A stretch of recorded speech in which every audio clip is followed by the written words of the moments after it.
মহান আল্লাহ সুবহানাহু ওয়া তাআলার জন্য, যিনি বান্দাদেরকে নানান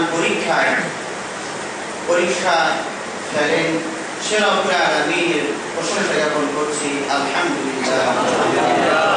অতঃপর অসংখ্য অগণিত দরুদ ও সালাম বর্ষিত হোক আমাদের প্রিয় নবী মুহাম্মদ রাসূলুল্লাহ সাল্লাল্লাহু আলাইহি ওয়াসাল্লাম।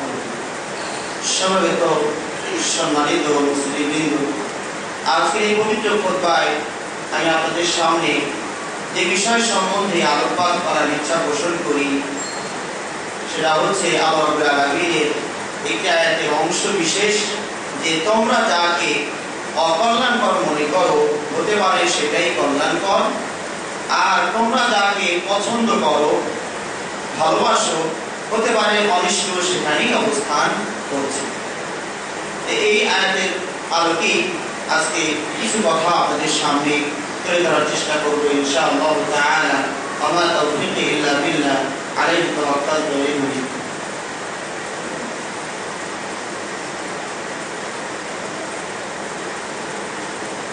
আসলে বাংলা ভাষাতেও এ জাতীয় বেশ কিছু প্রবাদ বাক্য চালু আছে। যেমন বলা হচ্ছে, চকচক করলেই সোনা হয় না। আবার বলা হয় মাকাল ফল। মাকাল ফল দেখতে খুব ভালো, ভিতরটা বেজায় মন্দ। এরকম আরো কিছু কথা বাংলা ভাষাতে বলা হয়, যেখানে পাইবে ছাই উড়াইয়া দেখো তাই, পাইলেও পাইতে পারো অমূল্য রত্ন।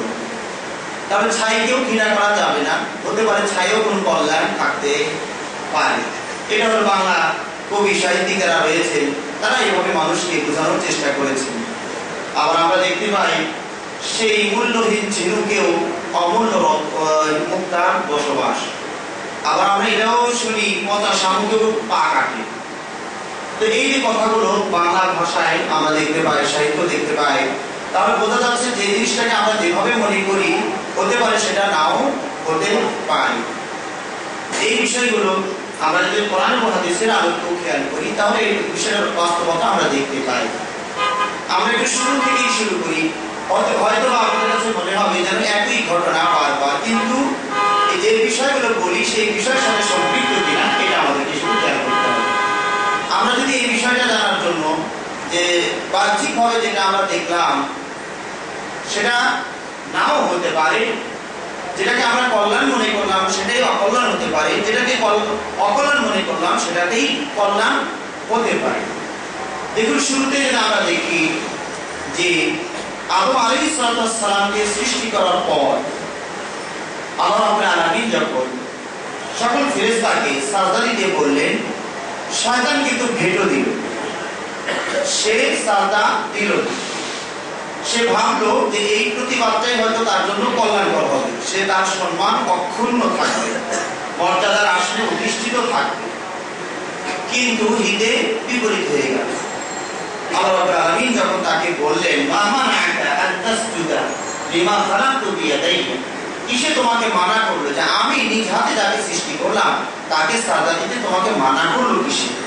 সে তখন যুক্তি উপস্থাপন করে বলেছিল, আনা খায়রুম মিনহু, আমি তো তার চেয়ে ভালো, উত্তম, শ্রেষ্ঠ। খালাকতানি মিন নারিন ওয়া খালাকতাহু মিন তিন, আমাকে সৃষ্টি করেছেন আগুন দিয়ে, আর আগুনের ধর্ম উপরের দিকে যাওয়া। এটা শয়তান বলে। শয়তান শুধু এটাই বলেছে, খালাকতানি মিন নার, আমাকে সৃষ্টি করেছেন আগুন দিয়ে, আর তাকে সৃষ্টি করেছেন মাটি দিয়ে। এটা দ্বারা শয়তান কি বোঝাতে চাইলো, যে আপনি যে আবিষ্কার করেছেন এটা ঠিক হয়নি। কারণ আগুনের ধর্ম উপরের দিকে যাওয়া, মাটির ধর্ম নিচের দিকে যাওয়া, এগুলো ইনসাফ। কিন্তু আপনি তো উল্টাটা বলেন, আমাকেই বলে নিচে হতে, আর আগুনই সোজা থাকবে আর আমি যাবো নিচের দিকে, মাটি যাবে উপরের দিকে আর আগুন যাবে নিচের দিকে, তো বেইনসাফের মতো ভাব। শয়তানের যুক্তিতে মানে সে এরকম একটা অবস্থা সৃষ্টি করলো, এবং এখান থেকে বলা হয় সর্বপ্রথম কিয়াস, যেটা বলা হয় কিয়াস করলো শয়তান। ইংলিশই প্রথম কিয়াস করলো। এই জন্য আমরা কিয়াসকে একটু বেশি ঘৃণা করি, হ্যাঁ, কারণ এই উদ্ভাবক বলা যায় শয়তানই প্রথম। আউয়ালু মান কাসা ইবলিস, এটা মুহাদ্দিসই বলেছেন, সর্বপ্রথম কিয়াস করলো ইবলিস। তো এই যে প্রতিবাদটা করে সে তার মানকে ধরে রাখার চেষ্টা করলো, কিন্তু দেখা গেল যে তার মান তো পুরা সমূলই নষ্ট হয়ে গেল, এবং সে রাজ্যহারাও হয়ে গেল। সে যে একটা ফেরেশতাদের মাঝে ভালো একটা অবস্থানে ছিল, তার থেকে তাকে বঞ্চিত হতে হলো। আল্লাহ রাব্বুল আলামিন তাকে সেখান থেকে বের করে বিতাড়িত শয়তানের মধ্যে পরিণত করলেন। এরপর আসলে আমরা দেখি আদম আলাইহিস সালাম,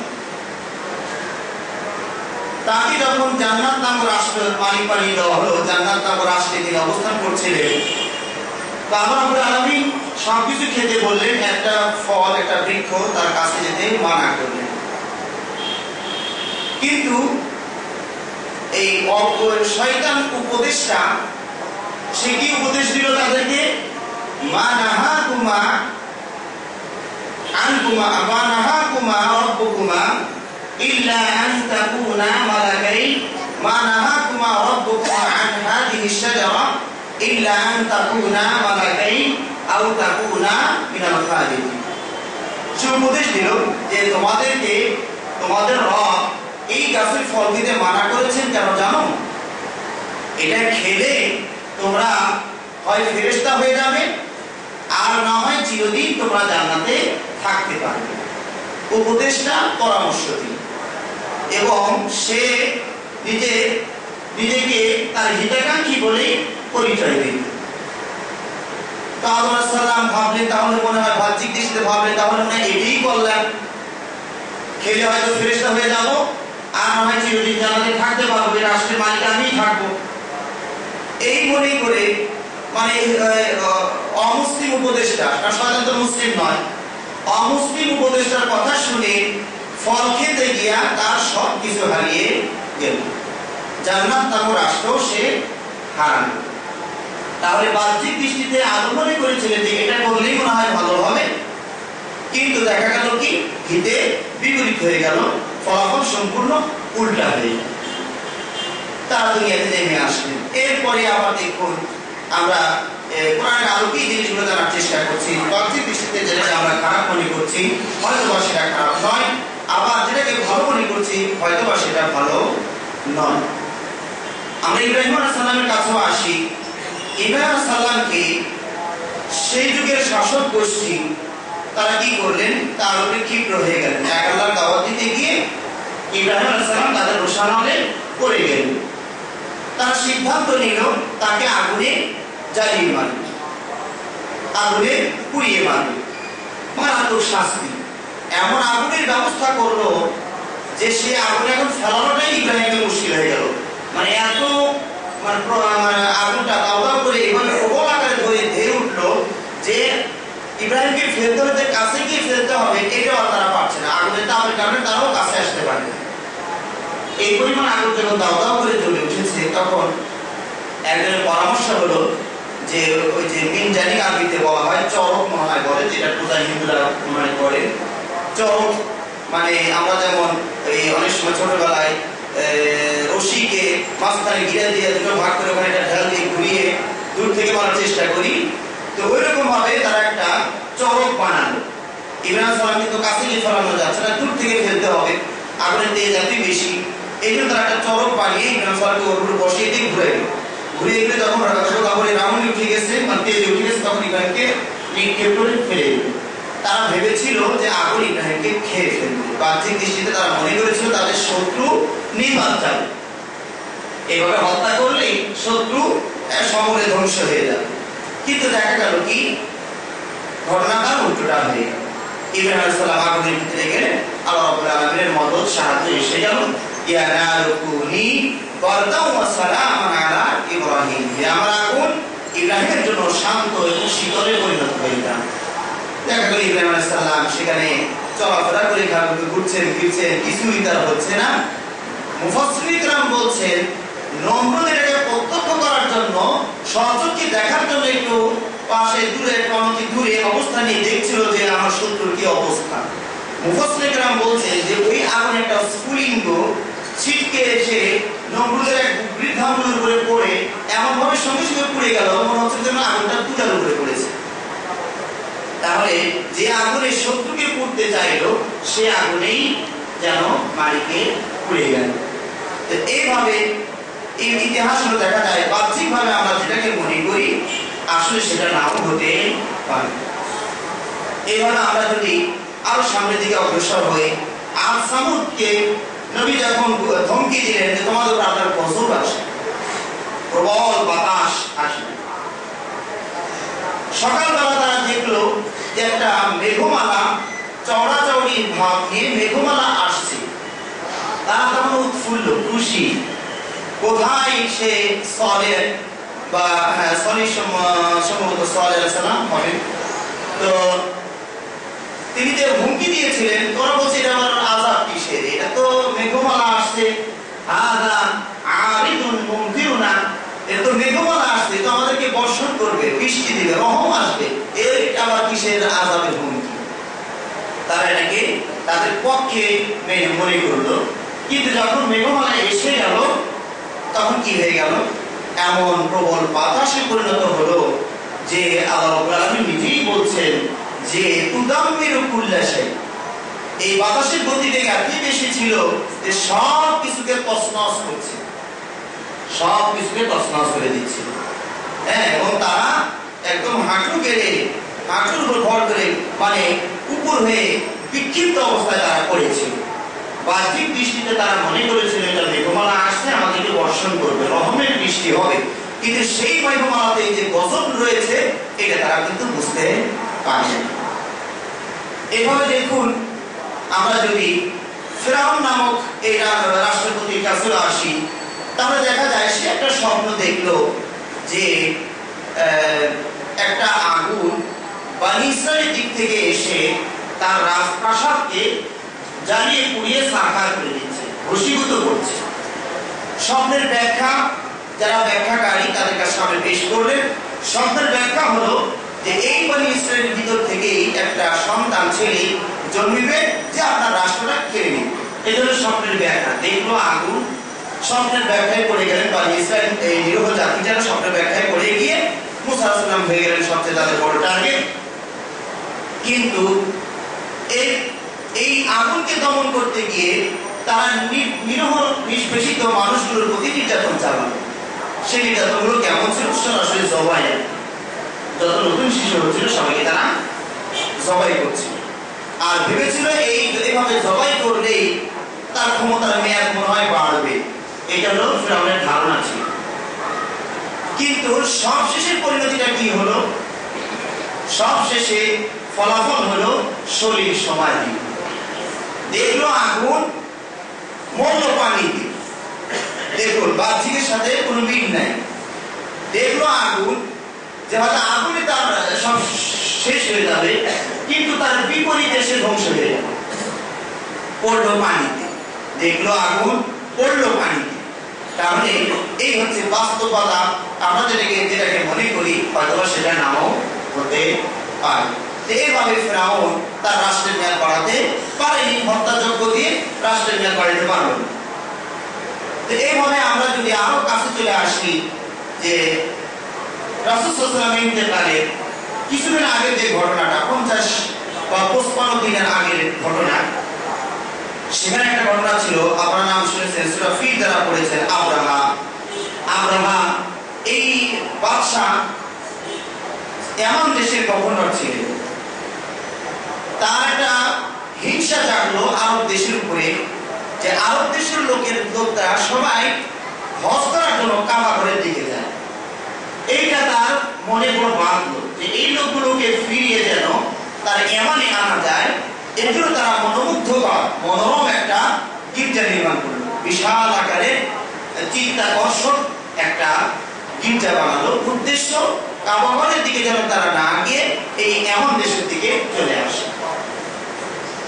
এই কথা যখন আরবের এক গোত্র কেনানি গোত্রের একজন ব্যক্তি শুনতে পারলেন যে তারা কাবাকে বাদ দিয়ে ওদিকে নিয়ে যাওয়ার চেষ্টা করছে, তখন তিনি করলেন কি, ওই গির্জায় গোপনে প্রবেশ করে মলমূত্র দিয়ে মানে সামনের এগুলোকে একদম নষ্ট করে ফেললেন। বাদশা যখন এটা জানতে পারলেন, তার ধারণা হলো এটা নিশ্চয়ই আরব লোকেরাই করেছে, এদের শাস্তি দেওয়া দরকার। আর এই কাজটা যারা করেছে তারা নিশ্চয়ই কাবার অনুসারী, কাবাকে যারা সম্মান করে তারাই করেছে, সুতরাং কাবাকেই ধ্বংস করা উচিত। এই জন্য 60,000 সৈন্যবাহিনী নিয়ে এর ভিতরে তার শহর একটা বস্তিও ছিল, এগুলো নিয়ে যখন কাবা ঘরের দিকে আক্রমণে আসলো, তখন মুজদালিফা আর মিনার মধ্যবর্তী একটি জায়গা ওয়াদি মুহাসসার বলা হয়, যেখানে হাজী সাহেব এখনো ওই জায়গাকে অতিক্রম করে। হ্যাঁ, অতিক্রম করতে গিয়ে আলোচনা বলেছেন এই জায়গায় একটু তোমরা দ্রুত পার হয়ে যাবে, কারণ গজবের জায়গা তো বলা যায় না, এই জায়গাটা গজবের নামে পরিচিত হয়ে গেছে। কারণ এখানে হাজী সাহেবরা ওখানে আসলে যারা জানে যেটা ওয়াদি মুহাসসার, তারা দ্রুত ওখান থেকে পার হওয়ার চেষ্টা করে। সেখানে যখন আসলো আব্রাহাম হস্তি বাহিনী ৬০,০০০ সৈন্য বাহিনী, তার কিন্তু দৃঢ় বিশ্বাস যে আজকে কাবাকে মাটির সাথে মিশিয়ে দিবে। কেউ তার প্রতিবাদ করতে আসেনি, এত কাছাকাছি চলে আসছে, এত ভিতরে চলে আসলো, আরব রাষ্ট্রের অনেক রাষ্ট্র পেরিয়ে এসে এত কাছে চলে এসেছে, কোনো বাধার সম্মুখীন সে হয়নি। আর ভেবেছে সে অনায়াসে কাবাকে ধ্বংস করে দেবে, এর তার বাহ্যিক অবস্থা। মক্কাবাসীরাও এত বিশাল বাহিনীর প্রতিবাদ করতে পারবে না বলে নিরস্ত্র মানুষ, তারা এই এত ৬০,০০০ বাহিনীর সশস্ত্র বাহিনী, এদেরকে পরাজিত করা যাবে না বলে তারাও কিন্তু লুকিয়ে গেল, মক্কা ছেড়ে দিয়ে গলি পাহাড় পর্বত থেকে লুকিয়ে থাকলো। তাহলে মাঠটা পুরোটাই ফাঁকা, পুরোটাই ফ্রি, মানে এখানে বাধা কিছু সে দেখছে না। যারা বাধা দিবে সর্বশেষ যারা মক্কাবাসী, তারাও লুকিয়ে গেছে, তাহলে বাধা দেওয়ার কিন্তু কেউ নেই। কিন্তু এমন সময় কি হলো, কিছু ঝাঁকে ফাইটার বিমান এসে গেল, ওটাকে আবাবিল, যেটাকে আমরা মানে ঝাঁকে পাখি, আবাবিল পাখি বলা হয়। আসলে আবাবিল কোনো পাখির নাম নয়, মানে আবাবিল মানে ঝাঁকে, এই ঝাঁকে ফাইটার বিমানগুলো এসে গেল। এই ফাইটার বিমানগুলোতে মাত্র ৩টে করে বোমা ছিল, একটা বোমা মুখে আর 2টা বোমা পায়ে। এই বোমাগুলোর পরিধিটা কেমন ছিল, এই বলা হচ্ছে মুফাসসিররা বলেছেন যে সেটা ছিল হচ্ছে কুটের দানার মতো বোমা। তাহলে কুটের দানার মতো, এটা পাথর, আসলে দেখতে পাথরই ছিল সেগুলো।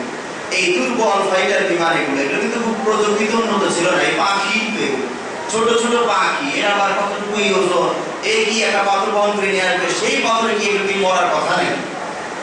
বাহ্যিক অবস্থা বলছে এতে কিছুই হবে না, চুলকানিও পারবে না।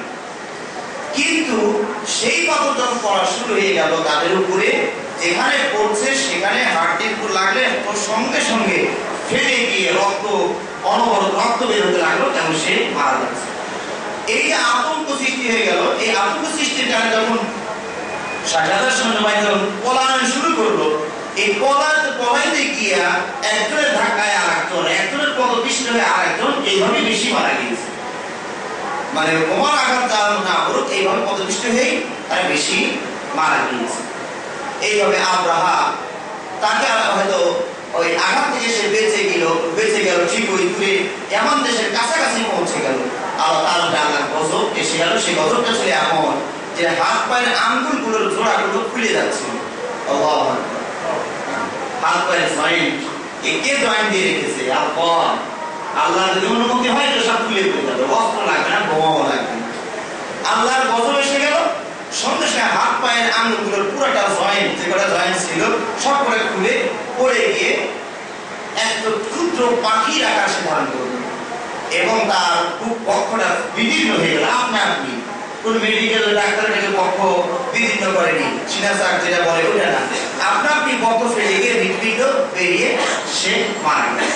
তাহলে দেখুন বাহ্যিক অবস্থা তার ছিল এমন যে আজকে কাবাকে ধ্বংস করে দিবে, আর এমন দেশের রাজ্য ক্ষমতা এবং সম্মান বৃদ্ধি করবে, কিন্তু ঘটনা হলে তো তার হিতে বিপরীত। তো এই জন্য আমরা বলি বাহ্যিক ভাবে কোনো জিনিস যদি আমরা মনে করি যে এতেই মনে হয় লাভবান হতে পারে, তাতেই ক্ষতি হয়ে যাবে। আর যেটাতে ক্ষতিগ্রস্ত হলাম আর এক পক্ষ মনে করছেন মনে হয় ক্ষতি হয়ে গেল, হতে পারে তারাই লাভবান হয়ে যেতে পারে। এভাবে দেখুন আল্লাহ রাসূল সাল্লাল্লাহু আলাইহি ওয়াসাল্লামের জীবদ্দশায় যদি আপনারা দেখেন, আল্লাহ রাসূল সাল্লাল্লাহু আলাইহি ওয়াসাল্লাম তিনি মক্কা থেকে হিজরত করে যখন মদিনায় চলে আসলেন এবং জানতে পারলেন যে আবু সুফিয়ান সে তার ব্যবসায়ী বাহিনী নিয়ে, কাফেলা নিয়ে মদিনার অদূর প্রান্তর বদর সেখান দিয়ে অতিক্রম করবে, আর সেখানে তার কি হবে, রাসূলকে বাধা দিতে চাইলেন, কারণ তারা এই ব্যবসার যে লাভ হবে তাতে তারা অস্ত্র কিনে মদিনার রাষ্ট্রকে ধ্বংস করার চেষ্টা করবে। এই জন্য যেন অঙ্কুরি এই ব্যবসায় যেন পণ্য মাল যেন মক্কায় পৌঁছতে না পারে, বাধা দেওয়া দরকার মনে করে বাধা দিতে গেলেন। কিন্তু সাহাবা ভেবেছিলেন যে এটা আমাদের নিশ্চিত জয়, এবং কাফেরার মালামাল সব নিয়ে আসতে পারবেন, এইটা ছিল সাহাবাদের ধারণা। কিন্তু আবু সুফিয়ান ধূর্ত মানুষ, চালাক মানুষ, উনি যখন পথ দিয়ে যাচ্ছিলেন তখন দেখলেন কিছু খেজুরের বিচি পড়ে আছে। খেজুরের বিচি দেখে চিনতে পেরেছে এটা তো মদিনাবাসীর খেজুর। চালাক কত মানুষ, তারা খেজুর দেখে বুঝে ফেলেছে এটা মদিনার খেজুরের বিচি, এটা অন্য জায়গার বিচি, ওই খেজুরের বিচি নয়। আর এই এলাকায় তো পদচিহ্ন, এখন মানুষের পদচিহ্ন, ঘোড়ার পদচিহ্ন, এটা তো থাকার কথা না, এগুলো কেন? তখন সে আজ করতে পেরেছে সম্ভবত আমরা আক্রান্ত হয়ে যাচ্ছি, এই এলাকায় মুহাম্মাদের লোকজন হয়তো সমাগম হয়ে গিয়েছে। সে তখন পথ পরিবর্তন করে সমুদ্রের পাদদেশ দিয়ে পালাতে লাগলো, আর সঙ্গে সঙ্গে দ্রুতগামী ঘোড়া দিয়ে মক্কাকে খবর দিল যে আমরা আক্রান্ত হয়ে গিয়েছি, তোমরা কিছু পালনের ব্যবস্থা নিই। এইভাবে দূর চলে গেল, মক্কাতে সংবাদ দিয়ে দিল যে আমরা আক্রান্ত হয়ে গেলাম, আবু সুফিয়ান কাফেররা আক্রান্ত হয়েছে। সঙ্গে সঙ্গে বাছাই করা 1000 সৈন্য নিয়ে এই আক্রমণ প্রতিহত করার জন্য তারা চেষ্টা করল। প্রতিমধ্যে তারা জানতে পারলো যে আবু সুফিয়ান আমার আরেকটা দূত পাঠিয়ে দিয়ে সংবাদ দিয়েছে যে আপনাদের আর আসার দরকার নেই, আমরা নিরাপদ স্থান দিয়ে পার হয়ে চলে এসেছি। মক্কাবাসীরা কিন্তু দ্বিধাদ্বন্দ্বে পড়ে গেল, কি করা যায়, আমরা কি ফেরত যাবো না যেটার জন্য এসেছি সেটা তো রক্ষা হয়ে গেছে, তাহলে আমি ফেরত যাবো? একদম বলো না ফেরত যাবো না, আসছি যখন মোহাম্মদকে একটু শিক্ষা দিয়ে দিয়েছে, তাহলে বাহ্যিক অবস্থা তাদের মোহাম্মদকে শিক্ষা দিয়ে দেয়। এই জন্য তারা বাহিনী নিয়ে এসে বদর প্রান্তে উপস্থিত হয়ে গেলেন। সাহাবারা কিন্তু কিছু না কি কর্তব্য বিমূঢ়, ভেবেছিলেন সহজ সাধ্য কাফেরাকে তারা সহজে পরাস্ত করে নিরাপদে ক্ষত বিক্ষত ছাড়াই নিরাপদে নিয়ে যেতে পারবেন, কিন্তু এখন থেকে সশস্ত্র 1000 সৈন্যবাহিনী এসে গেছে। তাহলে যা বাস্তবে ভাবছেন ভিতরটা তা যেন নয়। কাফেরও ভাবছে যে মাত্র 300 জন আসছে, আমরা 1000 এগুলোকে তছনছ করে দিয়ে চলে যাবে। আর সাহাবারাও ভাবছেন হইল কি বিষয়, ভাবলাম এই ছোট হবে, এটা বড় বিষয় কেন? তারা হয়তো কি কর্তব্য বিমূঢ়। আল্লাহর ইচ্ছা যখন যুদ্ধ শুরু হয়ে গেল, আল্লাহ রাব্বুল আলামিন সেই দুর্বল জাতিকে বিজয় দান করলেন। আলহামদুলিল্লাহ, সেই দুর্বল জাতিকে বিজয় দান করলেন। কাফেররা প্রায় 70 জন মারা গেল, 70 জন বন্দী হলো। এইভাবে অপমান করে একটা অবস্থা নিয়ে তারা কোন রকম জান নিয়ে মক্কায় ফিরে গেল। তাহলে বাহ্যিক দৃষ্টিতে সাহাবারা যেটাকে কল্যাণ মনে করেছেন, হয়তোবা ওই আবু সুফিয়ানের কাফেলাটা পেলেই যেন আমাদের কল্যাণ করা হবে, জান মালের আমাদের হেফাজত, ওদের হেফাজত। কিন্তু আল্লাহ রাব্বুল আলামিন এত একটা যুদ্ধ ঘটিয়ে দিলেন কোনো পূর্ব পরিকল্পনা ছাড়াই। এখানে কোনো পরিকল্পনা তাদেরও ছিল না, মোহাম্মদ ছিল না যে এই যুদ্ধটা হবে। তো বাহ্যিক দৃষ্টিতে যেটাকে আমরা অকল্যাণ মনে করি, হতে পারে কল্যাণ, সেখানেই নিহিত থাকতে পারে। আমরা হুদাইবিয়ার সন্ধিটা যদি দেখেন, সেই হুদাইবিয়ার সন্ধিটার কি অবস্থা ছিল? ৪র্থ নম্বর যে শর্তটা ছিল সেটা হলো, মুসলিম যদি মক্কার কোনো মুসলিম যদি পালিয়ে মদিনায় গিয়ে আশ্রয় নেয় অথবা মুসলমানদের সাথে মিলিত হয়, তাহলে তাকে ফেরত দিতে মুহাম্মদ সাল্লাল্লাহু আলাইহি ওয়াসাল্লাম বাধ্য থাকবে। কিন্তু মুহাম্মদ সাল্লাল্লাহু আলাইহি ওয়াসাল্লামের কোনো মুসলিম যদি মদিনা বা কোনো জায়গা থেকে মক্কায় গিয়ে আশ্রয় চায়, তাহলে মুহাম্মদ ফেরত চাইতে পারবেন না। বাহ্যিক দৃষ্টিতে এই সন্ধিটা ছিল মুসলমানদের পুরাটাই পরাজয়। সাহাবা এমনকি ওমর রাদিয়াল্লাহু আনহু পর্যন্ত ফুসলাপ ছিলেন, পরে কি মুহাম্মদ সাল্লাল্লাহু আলাইহি ওয়াসাল্লাম মনে হচ্ছিল যেন উনি মনে হয় দেশ ছেড়ে দিয়ে মক্কা ছেড়ে মদিনায় গিয়ে মনে অশান্তিতে আছেন, কেমনে আবার আপোষ টাপোষ করে মক্কায় ঢোকা যায়। বাহ্যিক অবস্থা ছিল যেন এইরকম, যার কারণে ওমরের মতো ব্যক্তি ওইখানে বেরিয়ে যাচ্ছিল, পরে কি মুহাম্মদ সাল্লাল্লাহু আলাইহি ওয়াসাল্লাম এত ছাড় যেন আপোষ করে ফেলতেছে কাফের দেশে। তো বাহ্যিক অবস্থা এমন ছিল। ঘটনাটা নির্মমতা এমন এক পর্যায়ে পৌঁছে গেল যে আবু জান্দাল নামে একজন নির্যাতিত নিপীড়িত মানুষ, বলা যায় ডান্ডা বেড়ি পড়া আর কি, এখনকার পরিভাষায় ডান্ডা বেড়ি, তার শিকল পড়া ছিল। এই শিকল পড়া অবস্থায় যখন জানতে পেরেছে যে মুহাম্মদ সাল্লাল্লাহু আলাইহি ওয়াসাল্লাম হুদাইবিয়ার সন্ধির কাছাকাছি এসে গেছে, জানটা নিয়ে নির্যাতন থেকে বাঁচার জন্য বেড়ি পড়া অবস্থায় এই হুদাইবিয়ার সন্ধিতে এসে গেছে, কারণ আমার বাইরে এসে গেছে, আমাকে বেড়ে নিয়ে যাবে। কিন্তু চুক্তি কাজ লেখালেখি চলছে, পয়েন্টটা লেখা হয়েছে, চুক্তি কিন্তু পুরোপুরি বাস্তবায়িত হয় নাই, বাস্তবায়নের স্বাক্ষর হবে দুই পক্ষের, তাহলে না বাস্তবায়ন হচ্ছে, লেখালেখি চলছে। এর ভিতরে আবু জাহলের বাবা সোহাইল ওখানে উপস্থিত, সেই লেখালেখি কাজ করছে। কয় মোহাম্মদ এই যে আপনি পরীক্ষায় পড়ে গেলেন, কেমনি? কবে যে আবু জাহল চলে আসে, তাহলে আপনাকে ফেরত দিতে হবে। মোহাম্মদ বলছেন হ্যাঁ আপনি ঠিক আছে, চুক্তি তো কমপ্লিট হয় না, লেখালেখির কাজ কেবল চলছে। কয় না তা হবে না, লেখা হয়ে গেছে, স্বাক্ষরটা বাকি আছে, এটা আমাকে ফেরত দিতেই হবে। আর মোহাম্মদ বলছেন দেখো ওই লোকটা তো চলে আসছে, লেখা চুক্তি শেষ হয় নাই, এটা তো না আপনি দিতে না, চুক্তি সব কর্মকর্তা বলতে পেতে হবে। হুমকি মোহাম্মদ অনুরোধ করলেন যে ঠিক আছে কর্মকে আমার খাতিরে ওই লোকটাকে ছেড়ে দাও, এটাকে চুক্তিটা আওতায় নিও না। কিন্তু তারা শুনল না, মানে কোনো কথা নাই, ওকে ফেরত দিতে হবে। ফেরত দিয়ে দিলেন, আল্লাহ রাসূল চুক্তি ভঙ্গ করবেন না, ফেরত দিয়ে দিলেন। ওমর রাদিয়াল্লাহু আনহু এই মুহূর্তে এই আবু জাহল যখন ফিরে যায় তখন চিৎকার করে বলতেছিল, হে মুসলিম ভাইরা, আপনারা আমাদেরকে আবার এই ঘাতকদের হাতে ছেড়ে দিলেন, এরা তো আমাদেরকে নির্যাতন করবে আরো বেশি। এরকম করুণ স্বরে আবেদন করছিলেন। ওমর রাদিয়াল্লাহু আনহু সহ্য করতে পারছেন না, কিছু করতে পারছেন না, চুক্তি আপনার নেতৃত্ব আনুগত্য করতে হবে। তবু তিনি আগ বাড়িয়ে সামনের দিকে যাচ্ছিলেন, আবু জাহলকে নিয়ে যায়, সামনের দিকে যাচ্ছিলেন, সামনে যায় কিনা তার একটা আশা ছিল যে ওদের কাছে তলোয়ারটা আমার কাছে চায়, তাহলে আমি দিয়ে দিব তলোয়ারটা, দিলে ওর বাপ পিতাও চাইছিল তলোয়ার দিয়ে, কিন্তু আবু জাহল চাইলো না, ওমর আগ বাড়িয়ে দিতেও পারলেন না। এই অবস্থা করে চলে আসলেন। নির্মম ইতিহাস, মনে হচ্ছে যেন এমন ভাবে নির্মম ভাবে মুসলিম ভাইকে নির্যাতন করবে, দেখাশোনা মানুষ তাকে নির্যাতন করবে, ছেড়ে দিতে হলে শুধু চুক্তির কারণে, তার সমস্ত চুক্তি ভঙ্গ করবেন না। মদিনায় চলে আসলেন। আরেকজন সাহাবী আবু বসির নামে, তিনিও চলে আসলেন মক্কা থেকে মদিনায়। কাফেররা জানতে পেরে দুইজন লোক পাঠিয়ে দিয়েছেন যে ওই আবু বসির চলে আসছে, চুক্তি মোতাবেক ফেরত দিতে হবে, ফেরত দিয়ে দেন। কেমন একটা নির্মম ইতিহাস, এত কষ্ট করে নির্যাতনের বেড়াটা জেলখানা বলে না যাই বলে হাজতখানা বলে, সেখান থেকে লোকটা বেরিয়ে মদিনার একটা নিরাপদ রাষ্ট্র, এখানে সে উপস্থিত, চুক্তির কারণে আবার ওখান থেকে দুজন লোক পাঠিয়ে দিয়ে তাকে ফেরত নিয়ে আসে। মোহাম্মদ চুক্তি ভঙ্গ করবেন না, ঠিক আছে, ওয়াদা যাত্রায় এই সাহাবীকে তার হাতে তুলে দিলেন। বলুন তো মদিনার পরিবেশটা কেমন হয়? হবে না। পরে এই দুইজন সাহাবীর হাতে, ওই দুইজন কাফেরের হাতে সাহাবীকে তুলে দিলেন, নিয়ে যাও, চুক্তি যেহেতু আছে নিয়ে যাও। তাকে শুধু ধৈর্য ধারণ করার পরামর্শ দিলেন, ধৈর্য ধারণ করো, আল্লাহ ব্যবস্থা করুন। এই সাহাবী যখন হুদাইফা নামক স্থানে ওই সৌদের সাথে যাচ্ছেন, ওই দুজনের একজন তার একটা তলোয়ার ছিল কোষের ভিতরে। সাহাবী বলছেন তোমার এই তলোয়ারটা মানে খুব সুন্দর গো।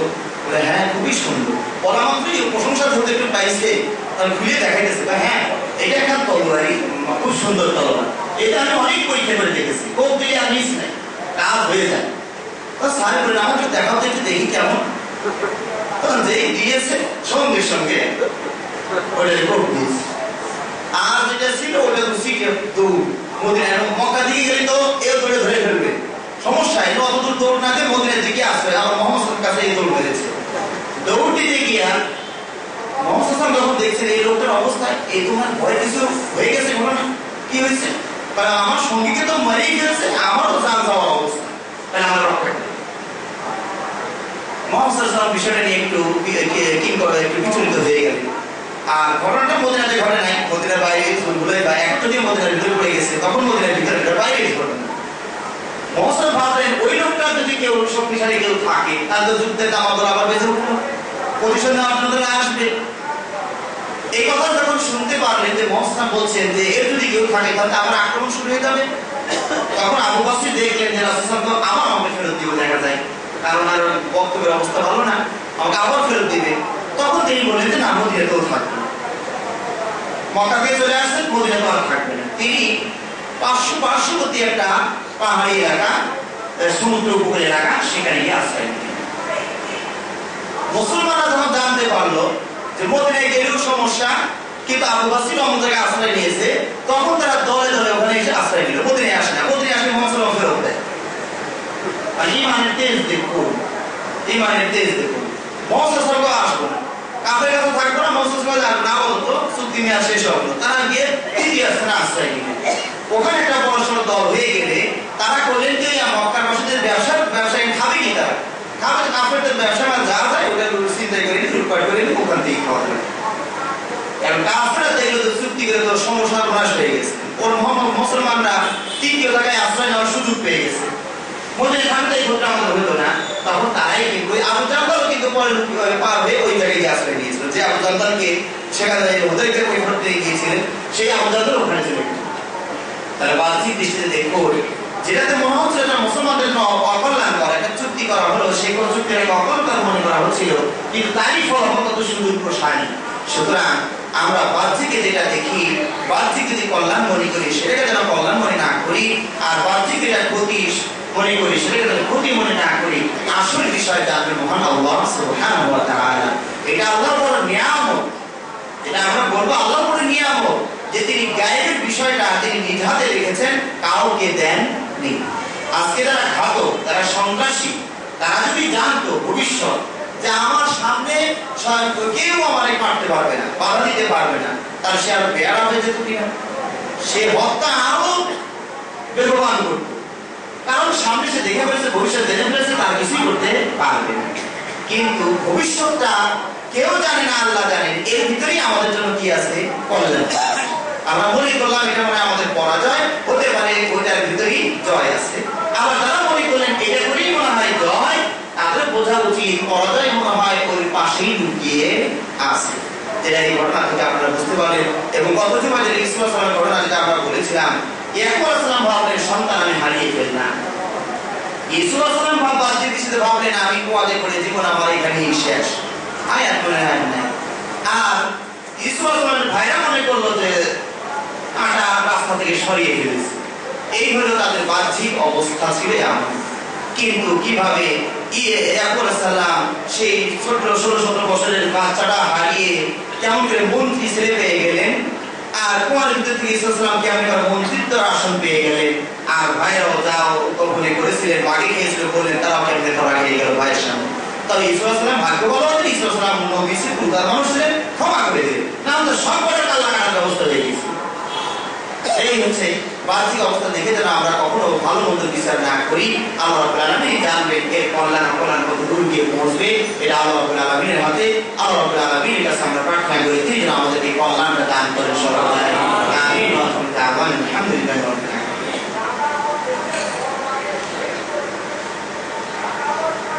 إن الحمد لله وحده والصلاة والسلام على من لا نبي بعده وعلى آله وأصحابه ومن تبعهم بإحسان إلى يوم الدين. أما بعد فإن خير الحديث كتاب الله وخير الهدي هدي محمد صلى الله عليه وسلم وشر الأمور محدثاتها وكل محدثة بدعة وكل بدعة ضلالة وكل ضلالة في النار. عباد الله رحمكم الله، إن الله يأمركم بأمر بدأ بنفسه فقال في محكم تنزيله إن الله وملائكته يصلون على النبي يا أيها الذين آمنوا صلوا عليه وسلموا تسليما. اللهم صل على محمد وعلى آل محمد كما صليت على إبراهيم وعلى آل إبراهيم إنك حميد مجيد. اللهم بارك على محمد وعلى آل محمد كما باركت على إبراهيم وعلى آل إبراهيم إنك حميد مجيد. اللهم أعز الإسلام والمسلمين، اللهم أعز الإسلام والمسلمين واخذل الكفرة والفجرة واليهود والمشركين. اللهم دمر ديارهم وشتت شملهم ومزق جمعهم. اللهم انصرنا فإنك خير الناصرين، اللهم انصرنا فإنك خير الناصرين. আল্লাহ রাব্বুল আলামিন আমাদের মাঝে যারা অসুস্থ আছেন, আল্লাহ রাব্বুল আলামিন তাদেরকে সুস্থতা দান করুন। আল্লাহ রাব্বুল আলামিন আমাদের মাঝে যারা ব্যবসা বাণিজ্যে ক্ষতিগ্রস্ত হয়ে যাচ্ছেন, আল্লাহ রাব্বুল আলামিন তাদের ব্যবসার বরকত ফিরিয়ে দিন। আমাদের অত্র আসনের এমপি সাহেব তার মা অসুস্থ, তিনি দোয়া চেয়েছেন, আল্লাহ রাব্বুল আলামিন তার মাকে সুস্থতা দান করেন, আমিন। এবং তার সন্তানদেরকে যেন দিনের পথে চলার তৌফিক দান করেন। আল্লাহ রাব্বুল আলামিন আমাদের সবাইকে রহম করুন, বরকত দান করুন। আল্লাহ রাব্বুল আলামিন আমাদের বিপদ থেকে মুক্ত করুন, সকল ঝামেলা থেকে মুক্ত করুন এবং আমাদের দেশে শান্তি ফিরিয়ে দিন। আমাদের দেশ সহ বিশ্বের যেখানে সেখানে মুসলিমরা এবং মুসলিম দেশে বসবাস করছেন, আল্লাহ রাব্বুল আলামিন যেন তাদেরকে শান্তিতে রাখেন। আল্লাহ রাব্বুল আলামিন আমরা আপনার কাছে শান্তি চাই, শান্তি দেওয়ার মালিক আপনি, সুতরাং আপনি আমাদের প্রতি শান্তি বর্ষণ করুন, আমিন। সুবহান রাব্বিকা রাব্বিল ইজ্জাতি আম্মা ইয়াসিফুন ওয়া সালামুন আলাল মুরসালিন।